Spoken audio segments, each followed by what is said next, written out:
Why can't you just say this is not scientific and Scientific American should do better? Well, does she still have her job? No, not because of this. I said the scandal is not her tweet. The scandal, Because that was like a year ago, was it? Yeah. Which one was a year ago? I think a year ago, women still couldn't beat men. Yeah. You know what I did? Because I know your jokes of the era. They were great. Well, a lot of people think they're great now. Okay, they're still great. I don't know if you don't any. No, what I meant was... Am I not woke enough for they were you? jokes that would work on a college campus, okay?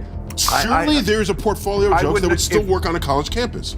Surely. I would hope not. From what maybe some college campuses, the ones you read about are fucking insane. You've given up on an entire generation, and you don't know how to make them laugh. I have given up on any place that doesn't even remotely attempt to believe in free speech, and thinks that anything that they hear that they don't like, that they don't agree with, is violence. These people are fucking nuts, and you should be calling them out. Somebody like you, who has standing with kids, should be not joining them. When there's a science you're doing what yes. doing what parents do. You're taking the path of least resistance, and therefore hurting the kids and yourself. Parents ruin both their lives. They ruin their fucking spoiled kids' lives, and they ruin their own lives because the kids rule the roost.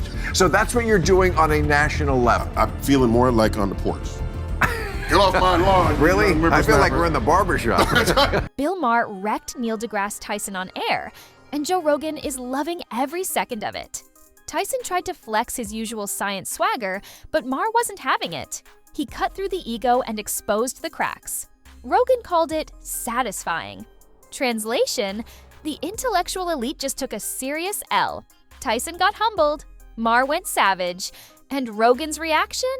Pure victory lap. Maar putting the smackdown on Neil deGrasse Tyson the other day. What'd he say? Oh my goodness. Take that, nerd. It was wonderful. The Mars mic drop hit like a cosmic bomb, and Neil deGrasse Tyson's reputation took a direct hit.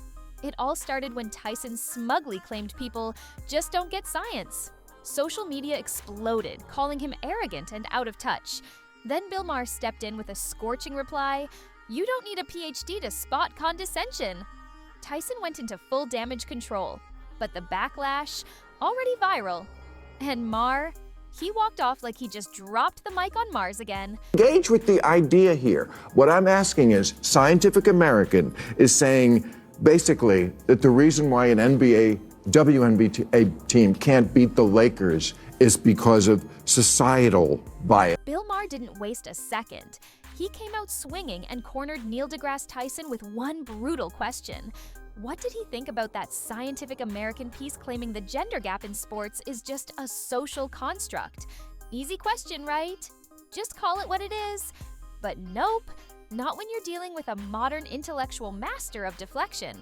Instead of a clear answer, Tyson launched into a cosmic tap dance, twisting logic like a pretzel and dodging reality with elegant precision. What should have been a slam dunk turned into a full-blown dodgeball match. And Maar just stood there, watching him spin, waiting for any sign of a spine. Bias. What you're saying is not Scientific American says that. An editor for Scientific American says that who no longer has the job. So don't indict a 170-year-old magazine because... Oh, this was painful to watch. And Bill Maher's face said it all. Pure disbelief, simmering frustration. The question couldn't be more basic. Can WNBA players beat the Lakers? Yes or no? That's it. Just say it. But Neil deGrasse Tyson, he launched into a full-blown filibuster, acting like Maar just declared war on Scientific American. Suddenly, the real victim wasn't the logic he just dodged. It was a 170-year-old magazine under siege. Classic move. Textbook woke defense playbook. Dodge the truth, cry foul, and build a straw man so big it needs its own zip code. Instead of facing reality, Tyson turned it into a dramatic reading of why questioning is dangerous. Next up, Maar gets accused of violence against literature. And Tyson, pulling excuses out of nowhere like a magician with empty sleeves. But Maar, oh, he's not letting this slide. You can feel it. Someone's about to get roasted, intellectually and otherwise. Buddy. Okay, this is called Scientific American, and they're printing something because someone enters the cesspool that is social media and then participates. Freeze the frame. This is where Neil deGrasse Tyson spirals. Scientific American isn't some blog. It's a 170-year-old scientific institution, and yet Tyson treats their claim like it's a random opinion from a message board. Maar presses him hard. If they published it, they own it. But Tyson, he starts ducking, spinning, and deflecting like he's dodging laser beams. No facts, no clarity, just a circus of wordplay. Maar stares him down, waiting for truth. Instead, Tyson delivers the slickest dodge of the year. Why can't you just say this is not scientific and scientific Americans should do better? Well, does she still have her job? No, not because of this. I said the scandal is not her tweet. The scandal, Because that was like a year ago, was it? Yeah. Which one was a year ago? I think a year ago, women still couldn't beat men. That was the mic drop to end all mic drops. Bill Maar had it, the eye rolls, the verbal gymnastics, the evasions, and finally called out Neil deGrasse Tyson for what it was, a masterclass in intellectual cowardice. No more clever dodges, no more safety net of abstract theory. Tyson, once the high priest of science and reason, suddenly looked like a man more afraid of cancel culture than of contradicting data. But Maar wasn't playing that game. His expression said it all. This wasn't a clash of minds anymore. This was one man begging for honesty and another fighting to stay likable. Tyson wasn't defending science. He was rehearsing a campaign speech. And if this is the hill our scientific voices are dying on, we're in deep trouble. Because let's be real, if Galileo pulled this routine, we'd still be mapping the stars around a flat Earth. And sadly, this isn't new. Tyson's been skating on this thin ice for a while. Just look at what he said last year on Maher's own podcast. Is it that makes the man the man? Is it the hormones? Okay. Is it if it's the hormones and you decide to give yourself a different cocktail of hormones? I'm making this up, by Why the way. would you- I'm not saying it should happen this way. It's a way to start thinking Okay, about it. it would be- maybe the track meets have hormone categories. This was downright painful to witness. Neil deGrasse Tyson, once the guy who could break down black holes like bedtime stories, now flailing to answer one of the simplest questions of all. What is a man? Why the struggle? Because his view of gender isn't rooted in biology, it's a shape-shifting idea straight out of a gender studies syllabus. To Tyson, identity is less about science and more like picking your fighter in a video game. Feeling rogue today? Boom, you're someone new. As Tyson launches into yet another abstract lecture, Bill Maher's face says it all. Somewhere between disbelief and existential fatigue, Tyson's trying to explain fairness in sports while ignoring the glaring truth. Letting biological men compete against women isn't equality, it's a rigged match. It's like watching someone argue gravity is a social opinion. Sure, it sounds provocative until you step off a ledge. Maar, tired of the hedging, finally drops the hammer. Cold, blunt, and unavoidable. That was the moment the debate stopped being scientific and started revealing who's actually willing to face reality. And maybe giving yourself the wrong hormones is deleterious to your health. Would you not admit that? Do you think we can just safely do things like this? Bill Maar, holding the last torch of sanity, asks the question everyone's thinking but too afraid to say out loud. Is it really safe to flood people with hormones just because they feel like something biology doesn't recognize? You know, basic stuff, like medical ethics, like do no harm. But Tyson, he shrugs it off like it's just background noise. No concern, no caution, just blind faith in the narrative. Because this isn't science anymore. It's ideology in a lab coat. Maar warns about long-term risks, irreversible damage, and the fact that we're turning real people into test subjects. Tyson, once the loudest voice for evidence and inquiry, now plays the part of a man who'd rather not look too closely, as long as the belief system is intact. Forget data, forget debate, just smile, nod, and inject. And Maar, sitting across from him like he's trying to debate a zealot in a lab coat, Tyson, the guy who built his legacy on skepticism, suddenly has none left. At least not for this. Funny, isn't it? The one-time skepticism really matters, and he's gone radio silent. So you feel this way because you're so deeply concerned about the health of the people who are trying to find their place on the gender spectrum? You care about their health so much that you don't want them to go through that?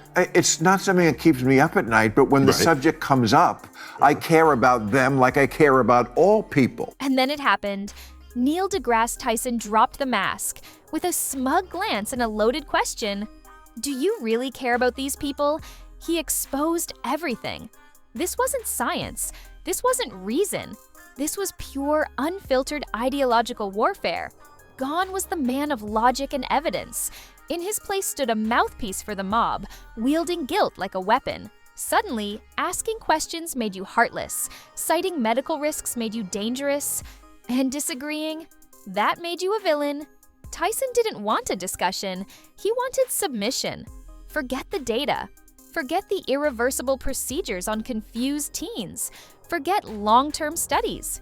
If you hesitate, if you question, you're not just wrong, you're morally corrupt.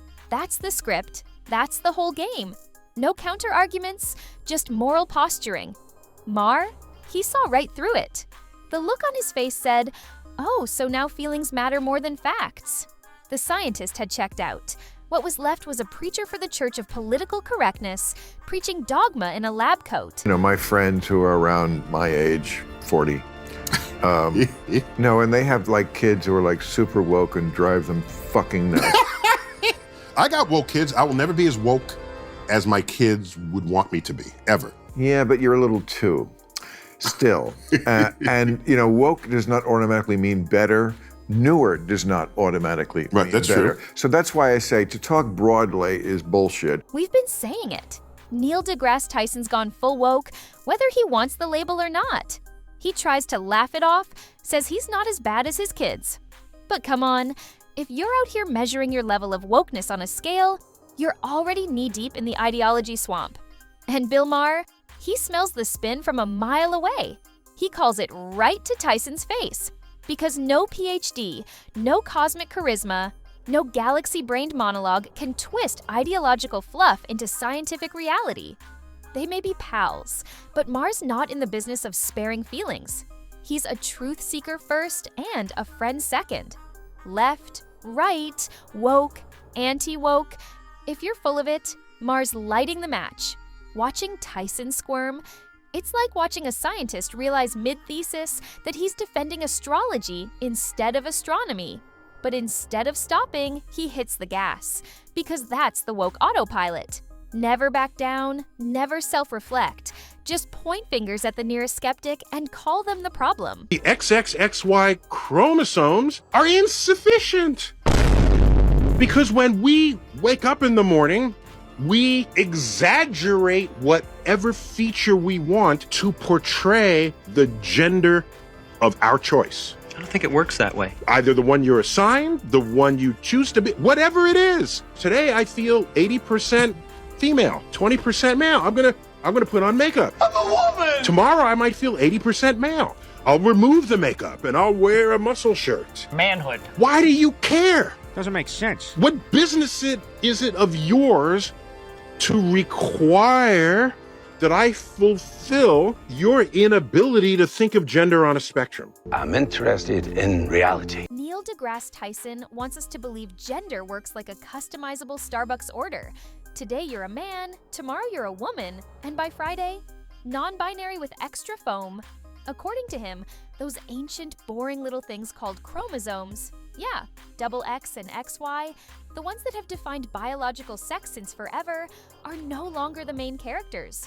Nope, now it's all about vibes. Science isn't rooted in objective data anymore. It's a feelings-based improv game where reality is optional and questioning it is offensive. Sound insane? That's because it is. By Tyson's logic, if you wake up feeling like a 6'9" NBA All-Star, the Lakers should probably call you up by lunch. This is the new orthodoxy. Feelings over facts, confusion over clarity. And Tyson, the guy who once preached the scientific method like gospel, now he's out here performing sermons for the Church of Emotionally Driven Identity. In 2025, chromosomes are out. Self-declared truth is in. And that's the problem. Tyson's not guiding anyone. He's enabling a cultural collapse. He's not protecting kids. He's passively handing them over to a system that thrives on confusion, profit, and irreversible decisions. And the most twisted part? He does it all with that condescending smirk, as if selling pseudoscience in a lab coat makes him some sort of moral genius. Bill Maar wasn't having it. He called Tyson out like a parent calling out another adult who's too cowardly to set boundaries. You're not guiding them, you're letting them ruin themselves, and you're calling it love. Tyson isn't empowering kids, he's betraying them. While parents bend over backward to avoid confrontation, kids run wild, and lives get wrecked. Tyson's just doing that same cowardice on a national scale. This isn't compassion, it's cowardice with a science badge, and the damage it's doing? Unforgivable. Maar saw the wreckage and refused to look away. That's what truth looks like in an age of delusion. And with that, we wrap up today's episode. If your brain hasn't melted from all this lunacy, hit that like button and send this to someone who's tired of living an upside-down world. Subscribe and turn on notifications, because truth bombs like these aren't going anywhere. Catch you next time!